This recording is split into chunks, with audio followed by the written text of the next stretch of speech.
Hello everyone, myself Surabhi Mathur. आप सभी का स्वागत है आपके अपने YouTube channel that is biology concept में।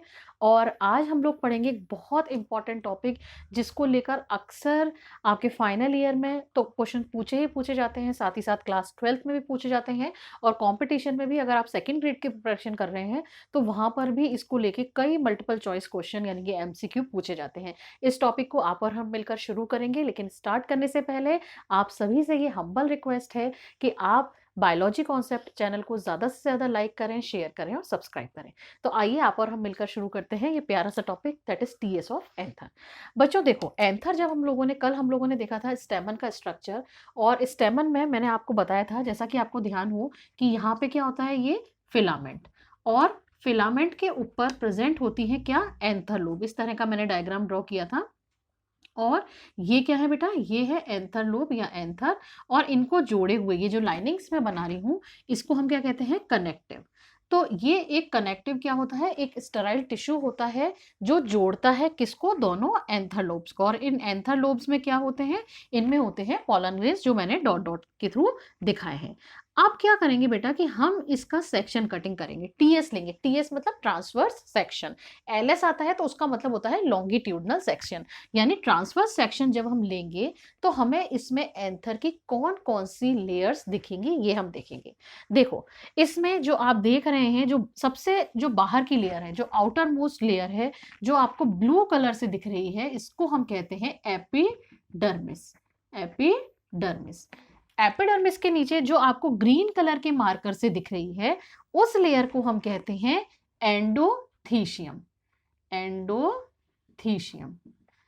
फिर आपको कुछ दिख रही है इसमें ब्लू कलर के मार्कर से, रेडियली इलोंगेटेड सेल्स। ये वाली जो लेयर्स हैं, इन लेयर्स को, ये जो 2-3 लेयर दिख रही हैं, आप देखिए मेरा मार्कर देखिए, 1 2 और 3, 3 लेयर्स दिख रही हैं आपको। मैं इसको कलर करके बताती हूँ आपको। ये देखिए, यहाँ पे मैंने फिल करा, फिर उसके बाद नेक्स्ट मैंने यहाँ फिल करा, और इसके बाद अंदर 3 जगह, यानी 3 जगह मैंने फिल करा है। ये जो तीनों लेयर्स हैं, इन तीनों लेयर्स को मिला करके हम क्या कहते हैं, मिडिल लेयर। और उसके बाद जो सबसे अंदर की जो लेयर है, उस अंदर की लेयर को, ये जो मैं बना रही हूं, ये जो अंदर की लेयर होगी, इस अंदर की लेयर को हम क्या कहेंगे, टैपेटम। ये मैं यहाँ पे बताती हूँ, यहाँ पे नेक्स्ट वाले में टैपेटम। तो यानी हम ये कह सकते हैं कि जब हम एंथर का ट्रांसवर्स सेक्शन लेंगे तो उसमें मेनली हमें 4 लेयर्स देखने को मिलती हैं। उन 4 लेयर्स के नाम अक्सर आपसे पूछे जाते हैं एमसीक्यू में, या फिर इसको आप जो डेफिनेशन वाले क्वेश्चंस होते हैं, जो फर्स्ट क्वेश्चन आता है जो 20 मार्क्स का होता है, जो 20 पार्ट्स में डिवाइडेड होता है, उसमें अक्सर ये पूछे जाते हैं, name the various wall layers of anther, यानी एंथर की विभिन्न परतों के नाम बताइए। तो हमारा आंसर क्या होगा, first one is epidermis, second is endothecium, third one is middle layers, S लगा देंगे, और fourth one is tapetum. Clear हो गई बात। अब हम हर लेयर के बारे में देखेंगे कि हर लेयर का क्या फंक्शन होता है, किस तरह की सेल्स इसमें होती है। सबसे जो बाहर की लेयर होती है बेटा, उसको हम कहते हैं एपिडर्मिस। मैं यहाँ पे लिखती हूँ एपिडर्मिस, यहाँ लिखा एपिडर्मिस, ठीक है। अब एपिडर्मिस क्या है, क्या क्या फीचर हम इसके लिख सकते हैं। सबसे बाहर प्रेजेंट है तो हम क्या लिख सकते हैं, पहला फीचर क्या लिख देते हैं, outer most layer. Outer most layer. दूसरी बात, एपिडर्मिस जिन सेल्स की बनी हुई होती हैं वो किस तरह की होती है, अगर आप ध्यान दें, ये सेल इस तरह से बनाई हुई है, ये इस तरीके से, तो इसको हम क्या कहते हैं, कैसी है ये, flat and stretched. Flat and stretched यानी कि चपटी और खिंची हुई। उसके बाद इस जो एपिडर्मिस होती है, इस एपिडर्मिस के सेल में हमेशा हमेशा हमेशा जब भी डिवीजन होंगे वो होंगे एंटीक्लाइनल। कल अगर आपको याद हो, मैंने डेवलपमेंट ऑफ स्टेमन पढ़ाया था, तब मैंने आपको एक नाम बताया था, पेरिक्लाइनल डिवीजन।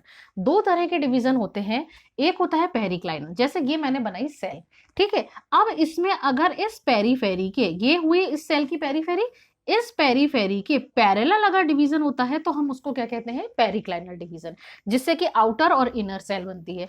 और अगर मान लीजिए मैंने कोई सेल ऐसे बनाई, इस तरीके से ओवल शेप में या राउंड शेप में, सर्कल शेप में, स्फेरिकल शेप में, और उसमें अगर एंटीक्लाइनल डिवीजन होता है तो वो एंटीक्लाइनल डिवीजन इस तरीके से होता है। तो एपिडर्मिस के सेल में बेटा हमेशा हमेशा और हमेशा कौन सा डिवीजन होता है, एंटीक्लाइनल डिवीजन। और चौथा और सबसे इंपॉर्टेंट बात क्या है कि एपिडर्मिस जो होती है वो, उस एपिडर्मिस का काम होता है प्रोटेक्शन। किसका प्रोटेक्शन करेगी? जो अंदर की लेयर्स होंगी उनका प्रोटेक्शन करने का काम कौन करेगा? एपिडर्मिस। तो अगर हमसे पूछा जाए एपिडर्मिस के बारे में तो हम क्या लिखेंगे? Epidermis is the outermost layer of anther wall. The cells of epidermis are flat and stretched. In the cells of epidermis, only anticlinal divisions takes place, and the function of epidermis is to protect the inner wall layers. Clear हो गई बात? अब एक बात और, अपने answer को और एनरिच करने के लिए हम क्या करेंगे, कई बार कुछ प्लांट्स ऐसे होते हैं जिनमें कि एपिडर्मिस में स्टोमेटा भी मिलते हैं। तो sometimes stomata are also present in epidermis. और आप वहां पे नाम लिखना नहीं भूलेंगे, किसका? एलेंजियम का। किस प्लांट में स्टोमेटा मिलते हैं? एलेंजियम। यहां पर से भी आपसे क्वेश्चन पूछा जाता है कि in which plant epidermis possesses stomata, in which plant epidermis of anther wall possesses stomata. तो हमारा आंसर क्या होगा? एलेंजियम। यहां से एमसीक्यू पूछा जाता है। ये सेकंड ग्रेड का एग्जाम अगर आप दें तब भी पूछा जाता है, अगर आप 12th क्लास के हैं तो वहां पर भी पूछा जाता है, और अगर आप बीएससी फाइनल ईयर के स्टूडेंट हैं तो वहां पर भी पूछा जाता है। तो इसीलिए एलेंजियम का नाम आप याद रखेंगे। क्लियर हो गई बात यहां पर?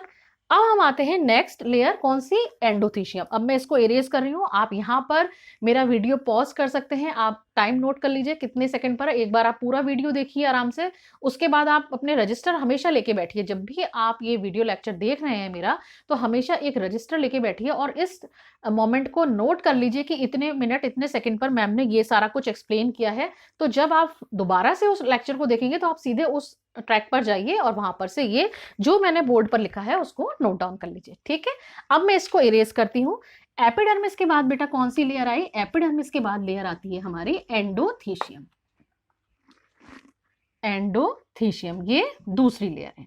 एंडोथीशियम जो है ये भी एक बहुत इंपॉर्टेंट लेयर है। ये जस्ट किसके नीचे मिल रही है? Below the epidermis. तो हमारा फर्स्ट पॉइंट क्या मिल जाएगा, क्या हो जाएगा? Below the epidermis. अब जैसे मैंने वहां पर कहा था एपिडर्मिस में कि एपिडर्मिस जो थी वो कैसी सेल्स की बनी हुई थी? फ्लैट सेल्स की बनी हुई थी। लेकिन जो एंडोथीशियम है, अगर आप इसको ध्यान दें तो इस तरीके की सेल्स होती हैं, ये देखिए इस तरह की। तो ये कैसी है? Radially elongated. इस तरह की जो सेल्स होती हैं ये कंपैरेटिवली लंबी है, किसके कंपैरिजन में? एपिडर्मिस के सेल्स के कंपैरिजन में। तो हम क्या लिखेंगे? Cells are radially elongated.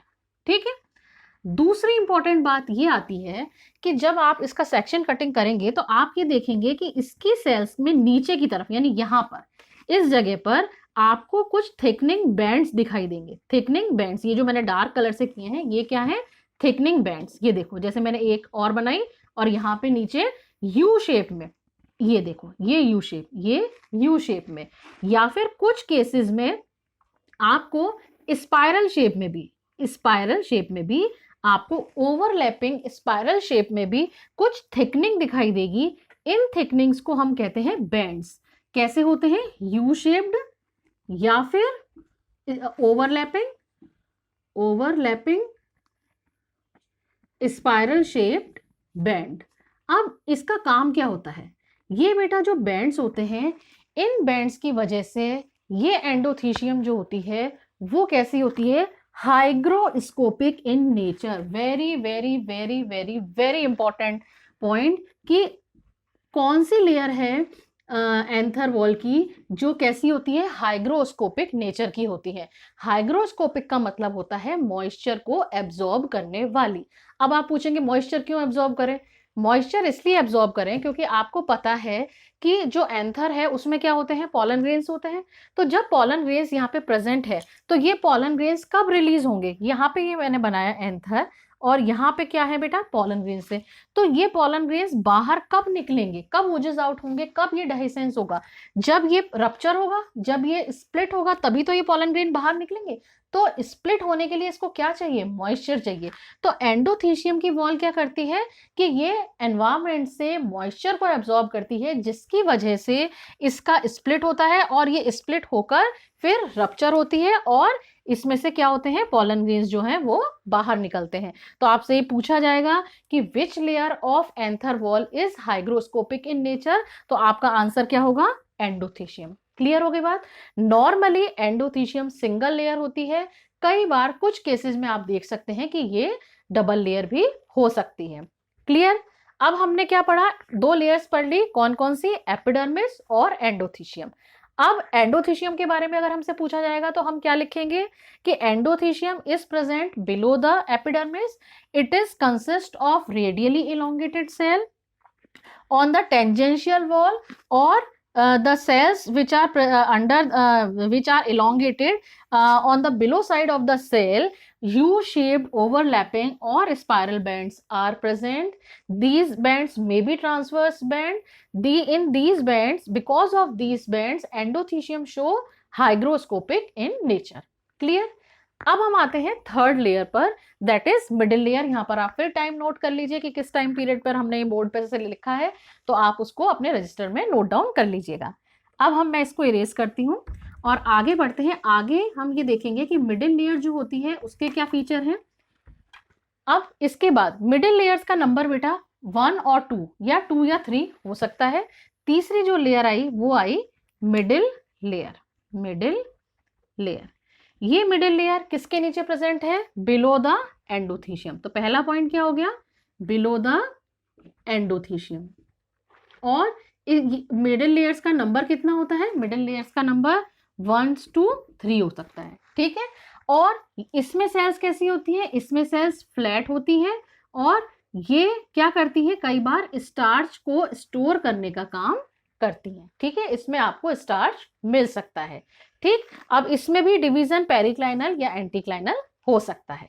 फिर लास्ट जो हमारी लेयर आती है वो सबसे ज्यादा इंपॉर्टेंट है, वो है टैपिटम। इस टैपिटम को लेकर बहुत सारे क्वेश्चन कंटिन्यू एग्जाम्स में पूछे जाते रहे हैं, सेकेंड ग्रेड में और फर्स्ट ग्रेड में, इसके अलावा 12th में और बीएससी फाइनल ईयर में तो बहुत ही ज्यादा। क्यों पूछे जाते हैं, इसका जो मोस्ट इंपॉर्टेंट क्वेश्चन है वो ये है कि what is the function of tapetum, और आपको केवल एक वर्ड याद रखना है और वो नाम है न्यूट्रिशन। न्यूट्रिशन, न्यूट्रिशन को हम किसको बोलते हैं, पोषण। यानी टैपिटम का मेन फंक्शन क्या है, न्यूट्रिशन। किसको न्यूट्रिशन देती है ये, जब ये इनर मोस्ट लेयर है, ये जो मैंने बनाई ये जो है इनर मोस्ट लेयर है, यहां पर क्या होगा बेटा, ये होता है स्पोरोजिनस टिश्यू।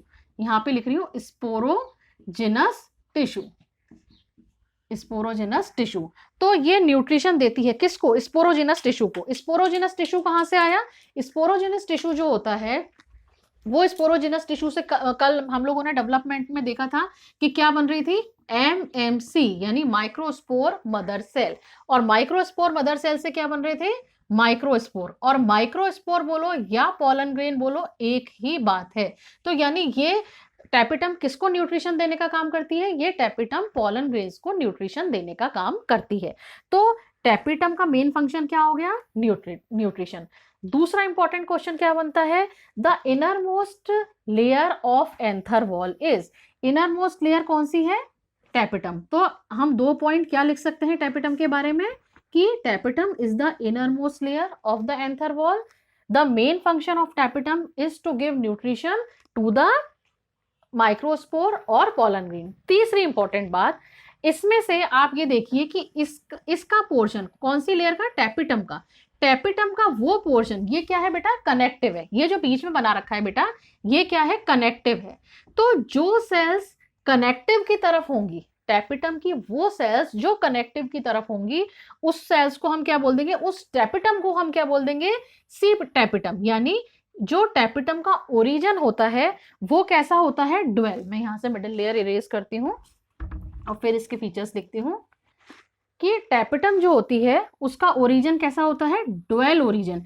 ड्वेल ओरिजिन का मतलब ये है कि टैपिटम की जो सेल्स होंगी वो सेल्स जो कनेक्टिव की तरफ होंगी, जो कनेक्टिव की तरफ होंगी, उन सेल्स की टैपिटम को हम क्या कहेंगे, सी टैपिटम। और वो सेल्स जो पैराइटल लेयर की तरफ होंगी, जिसका ओरिजिन पैराइटल सेल से हुआ होगा, उसको हम क्या कह देंगे, पी टैपिटम। तो 2 तरह की टैपिटम हो गई, सी टैपिटम और पी टैपिटम। और मेन फंक्शन क्या हो गया, मेन फंक्शन हो गया इसका न्यूट्रिशन देना। इसके अलावा टैपिटम में कई बार आपको रेड कलर के पिगमेंट भी मिलते हैं। किस में मिलते हैं, एप्पल में। ये आपको एप्पल में देखने को मिलते हैं। साथ ही साथ आपको कई बार पर्पल कलर के पिगमेंट्स भी देखने को मिलते हैं। किस में देखने को मिलते हैं, एनीमोन में। तो अगर हमसे पूछा जाए एनीमोन। अगर हमसे ये पूछा जाए what are the functions of tapetum, तो हम क्या क्या लिखेंगे? हम लिखेंगे tapetum is the innermost layer of anther wall. The main function of tapetum is to give nutrition to the microspores और pollen grain. Now, in the tapetum, red color pigments are present in case of apple, and in case of anemone, purple color pigments are present. Now, if the cells of tapetum are originated from the towards the connective, then it will call C tapetum, and if it is originated from the parietal cell, it will call P tapetum. यहां तक बात समझ में आ गई। और tapetum की sales में क्या होता है? टैपिटम नॉर्मली सिंगल लेयर होती है, लेकिन कुछ केसेस में ये सुपर न्यूमरी भी हो सकती है। सुपर न्यूमरी का मतलब टैपिटम की लेयर्स का एक से ज्यादा होना, लेकिन ये एक से ज्यादा कब होंगी? जब इसमें डिवीजन होंगे। यानी अगर मैंने टैपिटम की ये सेल्स बनाई हैं और इसमें मैं डिवीजन कर दूं, सपोज मैंने ये इस तरह से डिवीजन कर दिया, ट्रांसफर तो 2 लेयर की हो गई ना, कई लेयर्स की हो गई, तो टैपिटम कुछ केसेस में, कुछ प्लांट्स में आपको ज्यादा लेयर्स की भी मिल सकती है। अब इनमें क्या चीज इनमें होती है जिससे ये न्यूट्रिशन देने का काम होता है? न्यूट्रिशन देने का काम करती है, इसमें आपको मैक्सिमम केसेस में स्टार्च और सेलुलोज मिलता है, जिससे कि ये न्यूट्रिशन देने का काम करती है। तो ये थी बेटा आज के एंथर वॉल की 4 लेयर्स। चारों लेयर्स के नाम आपको याद रखने हैं, सीक्वेंस में याद रखने हैं। एपिडर्मिस, एंडोथीशियम, मिडिल लेयर और टैपिटम। सी टैपिटम, पी टैपिटम का नाम याद रखना है। और इसमें जितनी भी इंपॉर्टेंट क्वेश्चंस हैं, नेक्स्ट वीडियो लेक्चर जो मैं लेकर आऊंगी उसमें अब तक के, यानी कि structure of flower, structure of anther, development of स्टेमन और साथ में एंथर वॉल, इसके बहुत सारे मैं क्वेश्चंस लेकर आऊंगी, तो उस लेक्चर को प्लीज देखना मत भूलिएगा। आज के लिए इतना बहुत है, थैंक यू वेरी मच। लेकिन जाने से पहले आप सभी से रिक्वेस्ट है कि आप ज्यादा से ज्यादा चैनल को लाइक करें, शेयर करें और सब्सक्राइब करें। Thank you very much.